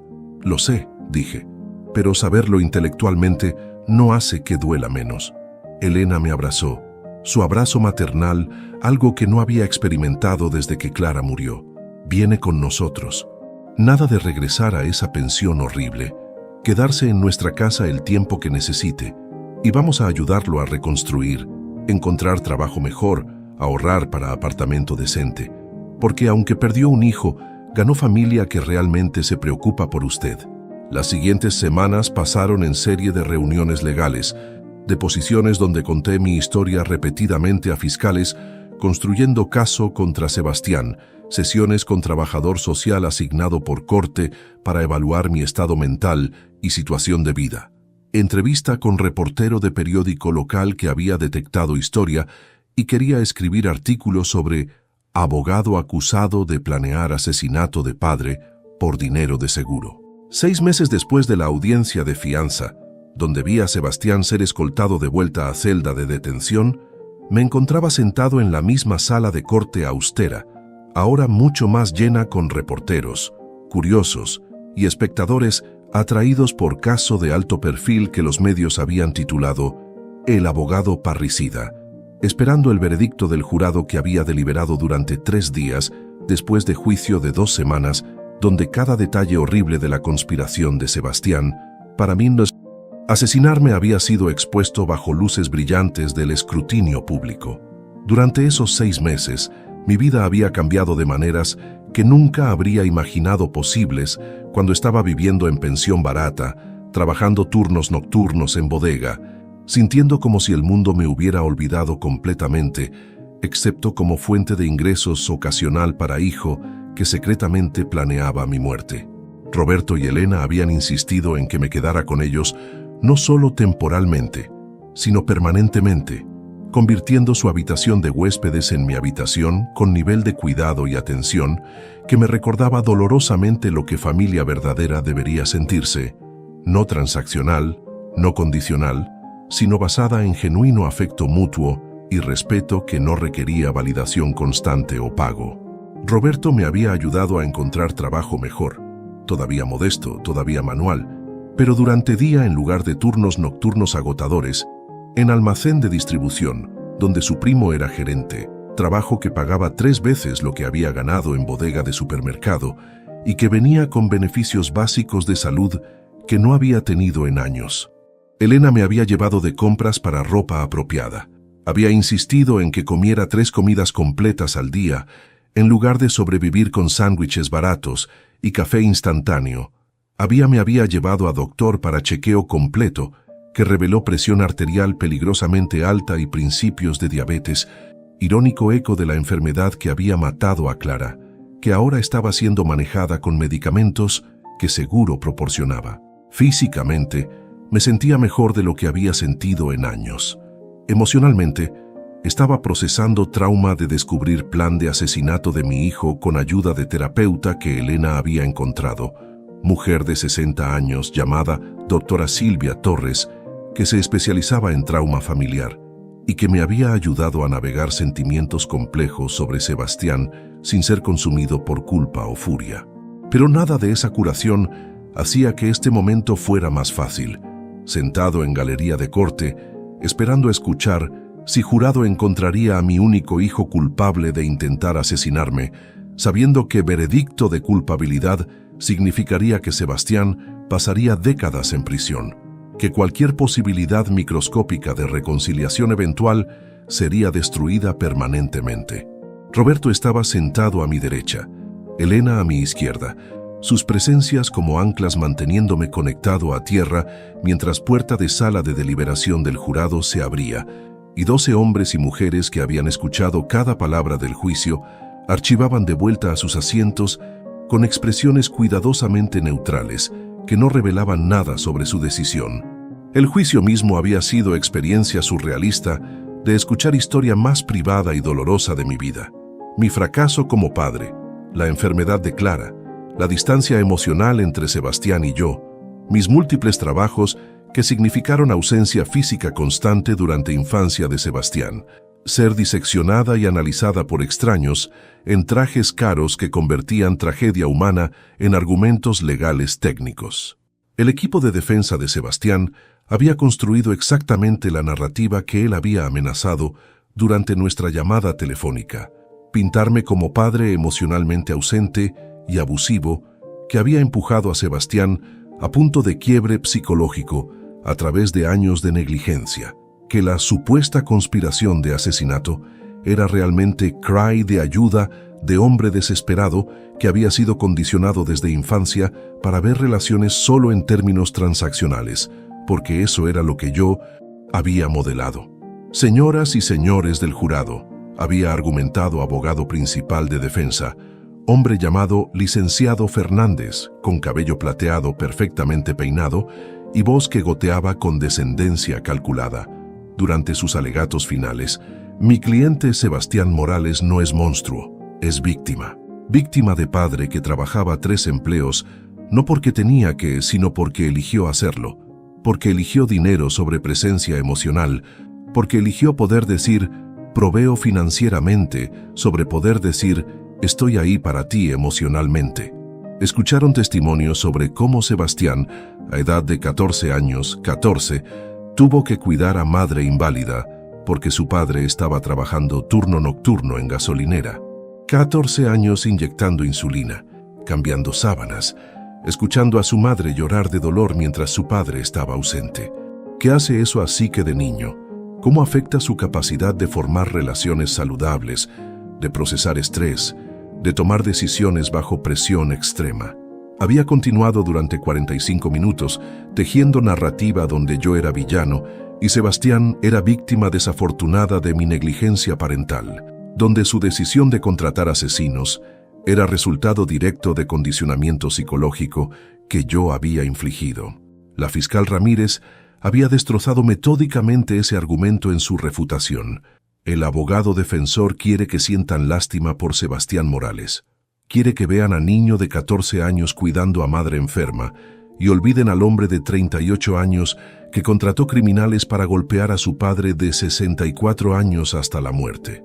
Sí, Martín Morales no fue padre perfecto. Ningún padre es perfecto. Pero trabajar múltiples empleos para mantener techo sobre cabeza de tu familia y pagar medicamentos de esposa moribunda no es abuso, es sacrificio. Y ese sacrificio no justifica asesinato.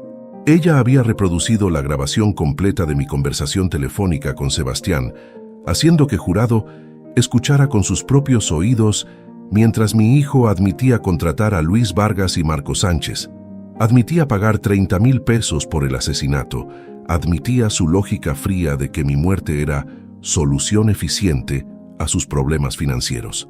Escuchen sus palabras. Había insistido fiscal Ramírez. Tu vida ya terminó efectivamente. La mía apenas está comenzando. Eso no es hombre traumatizado actuando bajo estrés psicológico. Eso es hombre haciendo cálculo deliberado, racional, sobre valor relativo de vidas humanas. Su propia vida vale más que la vida de su padre. Entonces, la muerte del padre es precio aceptable para resolver problemas financieros del hijo, Esa es lógica de asesino, no de víctima. Luis Vargas y Marco Sánchez, los dos criminales que Sebastián había contratado, habían testificado como testigos del Estado después de aceptar acuerdos que reducían sus propios cargos de conspiración para cometer asesinato a complicidad menor, a cambio de testimonio completo y honesto contra Sebastián. Luis, hombre de 35 años con antecedentes de asalto y robo, había descrito con detalle clínico cómo Sebastián los había contactado a través de intermediario, cómo había proporcionado fotografías mías y horario detallado de mi rutina nocturna, cómo había especificado exactamente cómo quería que el trabajo fuera ejecutado. Golpéenlo lo suficientemente fuerte para asegurar que no sobreviva, pero háganlo parecer robo violento que salió mal. Y asegúrense de que el camionero que lo lleva al trabajo no sea lastimado a menos que sea absolutamente necesario. No quiero cargos de asesinato de testigos, además de todo lo demás. Sebastián Morales ¿alguna vez expresó remordimiento sobre lo que les estaba pidiendo hacer?, había preguntado fiscal Ramírez. No, había respondido Luis. Habló de ello como si estuviera contratándonos para trabajo de construcción, muy profesional, muy impersonal. Cuando le pregunté si estaba seguro, porque asesinar pariente es algo grande, ¿sabe?, solo dijo que su padre era viejo y que de todas formas probablemente moriría en próximos años. Entonces estábamos solo acelerando lo inevitable. Roberto también había testificado, describiendo su amistad conmigo, los sándwiches que le traía cada noche como gesto de gratitud, cómo Luis y Marco lo habían contactado con oferta de 5,000 pesos por información sobre mi rutina, cómo había fingido cooperar mientras secretamente me advertía y reunía evidencia. Don Martín es buen hombre, había dicho Roberto con voz que temblaba con emoción. Hombre decente que pasó por tragedias, inundación que destruyó su casa, rechazo de su hijo cuando necesitaba ayuda, y nunca se volvió amargado o cruel. Trabajaba duro, era cortés, agradecido por cualquier bondad pequeña, y su propio hijo lo veía como problema que necesitaba eliminarse. Eso me enfermó entonces y me enferma ahora. Yo había testificado durante 2 días completos, primero bajo examinación directa de fiscal Ramírez, donde conté historia completa, mi matrimonio con Clara, su enfermedad, criar a Sebastián solo mientras trabajaba múltiples empleos, la distancia emocional que creció entre nosotros durante años, la inundación, el rechazo de Sebastián, mis meses de lucha sobreviviendo apenas, el paquete misterioso en el mercado, descubrir que Sebastián había contratado asesinos, la llamada telefónica grabada, y luego bajo contraexaminación brutal del licenciado Fernández, que pasó 6 horas tratando de retratarme como padre negligente, emocionalmente ausente, abusivo, que había causado trauma psicológico de Sebastián. «Señor Morales», había preguntado Fernández, con tono de fiscal interrogando criminal. ¿Cuántos eventos escolares de su hijo asistió durante sus años de primaria? No lo recuerdo exactamente. ¿10? ¿5? ¿Alguno? Asistí cuando podía, pero trabajaba 3 empleos. No siempre era posible. ¿Cuántas veces le dijo a Sebastián te amo durante año promedio? No llevaba cuenta de eso. ¿Alguna vez tuvo conversación con Sebastián sobre sus sentimientos? ¿Sus miedos sobre enfermedad de su madre? ¿Sus ansiedades sobre futuro? Hablábamos, pero Clara manejaba principalmente esas conversaciones. Yo estaba ocupado, había repetido Fernández, dejando palabra colgar como acusación. Demasiado ocupado para ser padre emocional, pero no demasiado ocupado para exigir que Sebastián obtuviera calificaciones perfectas, ¿correcto? No demasiado ocupado para presionarlo sobre su desempeño académico. Quería que tuviera mejor vida. Quería que validara sus sacrificios, que le hiciera sentir que su ausencia valió la pena. Usó a su hijo como trofeo para compensar sus propios fracasos como esposo y padre. Objeción. Fiscal Ramírez había saltado. Argumentativo. Asume hechos no en evidencia. Sostenida, había dicho juez presidiendo el caso. Licenciado Fernández, formule preguntas apropiadas. Pero el daño estaba hecho. Fernández había pintado cuadro de mí como padre terrible, y aunque nada de eso justificaba asesinato, sabía que algunos jurados podrían ver matices, podrían ver a Sebastián como víctima de mi negligencia, tanto como yo era víctima de su plan de asesinato. Ahora, 6 meses después de todo ese testimonio, después de semanas de argumentos y evidencia y drama de sala de corte, el jurado había alcanzado veredicto. El presidente del jurado, hombre de 60 años con lentes y expresión seria, se puso de pie cuando juez pidió su decisión. En caso del Estado versus Sebastián Andrés Morales, en cargo de conspiración para cometer asesinato en primer grado, ¿cómo encuentra el jurado? Lo encontramos culpable, su señoría. La sala estalló en murmullos. Sebastián, sentado en mesa de defensa entre sus abogados, se hundió visiblemente, sus hombros cayendo como si cuerdas que lo habían mantenido erguido hubieran sido cortadas. No me miró, no miró a nadie, solo fijó mirada en mesa frente a él. «Orden», dijo el juez golpeando mazo. «¿Hay cargos adicionales?» «Sí, su señoría. En cargo de contratación de criminales para cometer acto ilegal, lo encontramos culpable. En cargo de fraude de seguros mediante intento de asesinato, lo encontramos culpable. 3 veredictos de culpabilidad. Sebastián enfrentaba 25 a 30 años en prisión estatal cuando sentencia fuera pronunciada en 6 semanas. Afuera de la sala de corte, reporteros me rodearon con micrófonos y cámaras, gritando preguntas. ¿Cómo se siente sabiendo que su hijo pasará décadas en prisión? ¿Alguna vez perdonará a Sebastián? ¿Cree que sus propias acciones como padre contribuyeron a lo que hizo? Roberto y Elena me protegieron, creando barrera humana mientras nos abrimos paso hacia escaleras. Pero antes de bajar, me detuve y me volví hacia cámaras. Tenía algo que decir, algo que había estado procesando con Dra. Torres durante meses. Sebastián tomó decisión de contratar asesinos para matarme, dije, mi voz firme a pesar de las lágrimas que sentía formándose. Esa decisión fue suya, no mía. Sí, fui padre imperfecto, trabajé demasiado, estuve ausente emocionalmente, no le di tiempo o atención que merecía durante infancia.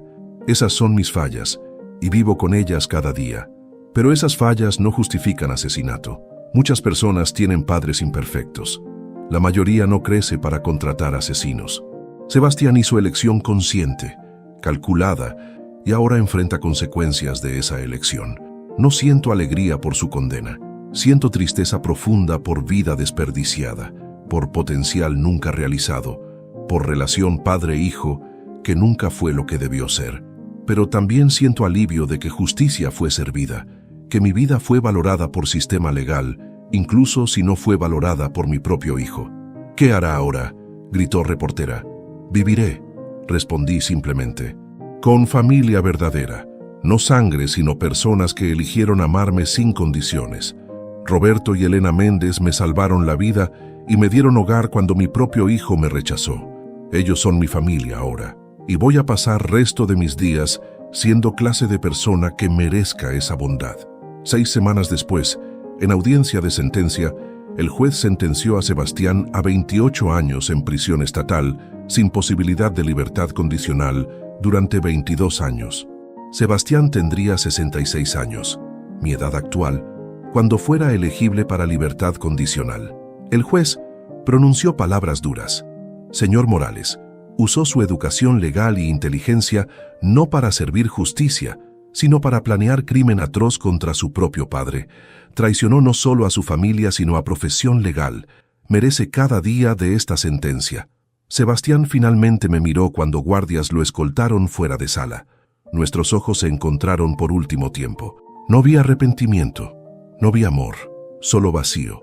Y en ese momento entendí, el hijo que había criado, o pensaba que había criado, probablemente nunca había existido realmente. Había sido ilusión que ambos habíamos mantenido por diferentes razones. Yo porque necesitaba creer que mis sacrificios habían significado algo. Él porque necesitaba mantener apariencias sociales de familia funcional mientras esperaba día en que ya no me necesitara. Ahora, 2 años después de esos eventos, vivo en apartamento pequeño pero acogedor que alquilo a 3 cuadras de casa de Roberto y Elena. Todavía trabajo en almacén de distribución. Todavía ceno con Roberto y Elena 3 noches por semana. Sus hijos adultos, Carlos y Ana, me tratan como abuelo honorario. Traen a mis nietos honorarios a visitarme. He construido vida que no tenía antes, amigos reales, conexiones genuinas, propósito que va más allá de simplemente sobrevivir. Sebastián me escribió una carta desde prisión hace 6 meses. No la abrí durante semanas. Cuando finalmente lo hice, contenía no disculpa, sino lista de quejas sobre condiciones carcelarias y solicitud de que depositara dinero en su cuenta de comisario para que pudiera comprar artículos básicos. La carta no mencionaba su intento de asesinarme, no mencionaba arrepentimiento, solo necesidad, otra transacción donde yo era útil solo como fuente de recursos. No respondí y no depositaré dinero. Esa relación terminó, no con explosión dramática, sino con reconocimiento tranquilo de que algunas cosas simplemente no pueden repararse. Pero encontré algo mejor. Encontré familia elegida, personas que me aman no por obligación, sino por elección genuina. Y eso, resulta, vale más que sangre alguna vez valdrá. Si llegaste hasta aquí, gracias por acompañarme en este viaje doloroso, pero finalmente esperanzador, a través de traición familiar y redención inesperada. Soy Martín. Tengo 66 años, y lo que acabas de escuchar es la historia más devastadora y más hermosa de mi vida. Cómo descubrí que mi hijo quería asesinarme y cómo extraños bondadosos se convirtieron en familia verdadera que salvó mi vida. Ahora necesito pedirte 3 cosas. Primero, suscríbete a este canal. Presiona ese botón rojo. Historias como la mía necesitan ser contadas para recordarnos que familia no siempre es sangre, que bondad de extraños puede salvar vidas y que nunca es demasiado tarde para empezar de nuevo. Segundo, dale like a este video. Ese simple gesto me dice que la historia de mi supervivencia resonó contigo, que entiendes que las conexiones humanas más pequeñas, como compartir sándwich con camionero, pueden tener impacto más profundo que décadas de relaciones de sangre. Tercero, baja a los comentarios y cuéntame, ¿desde qué ciudad nos ves? Escribe saludos desde tu ciudad. ¿Qué momento de la historia te impactó más? ¿El paquete misterioso? ¿Descubrir el plan de Sebastián? ¿La bondad de Roberto y Elena? ¿Has experimentado traición familiar? No des detalles si es demasiado personal, pero si esta historia te ayudó a procesar algo similar, compártelo. ¿Crees que familia elegida es más fuerte que familia de sangre? Si esta historia te conmovió, compártela. Envíala a alguien que necesita recordatorio de que bondad existe en el mundo, a alguien que está luchando con traición familiar, a cualquiera que necesita saber que nunca es demasiado tarde para encontrar familia verdadera. Durante 6 meses después de inundación, pensé que mi vida había terminado. Mi casa destruida, mi hijo rechazándome, trabajando a los 64 años solo para sobrevivir. Y luego descubrí que ese mismo hijo había contratado asesinos para matarme. Podría haberme rendido. Podría haber dejado que esa traición me destruyera completamente. Pero Roberto y Elena me mostraron que todavía había personas buenas en el mundo, que todavía había razones para vivir, que familia verdadera te encuentra cuando más la necesitas. Si estás pasando por traición familiar o de cualquier tipo, si sientes que el mundo te ha abandonado, si piensas que ya no tienes propósito, recuerda mi historia. Recuerda que camionero extraño me salvó cuando mi propia sangre quiso matarme. Recuerda que nunca es demasiado tarde para empezar de nuevo.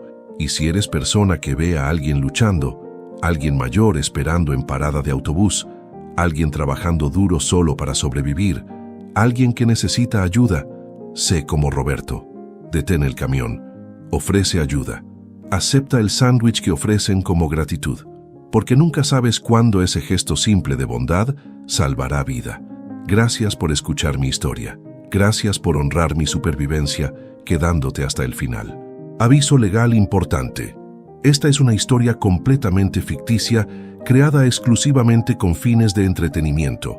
Todos los personajes, nombres, lugares, eventos y situaciones son producto de la imaginación y no representan personas reales, eventos reales o situaciones reales. Cualquier similitud con personas vivas o fallecidas, eventos actuales o lugares reales es pura coincidencia.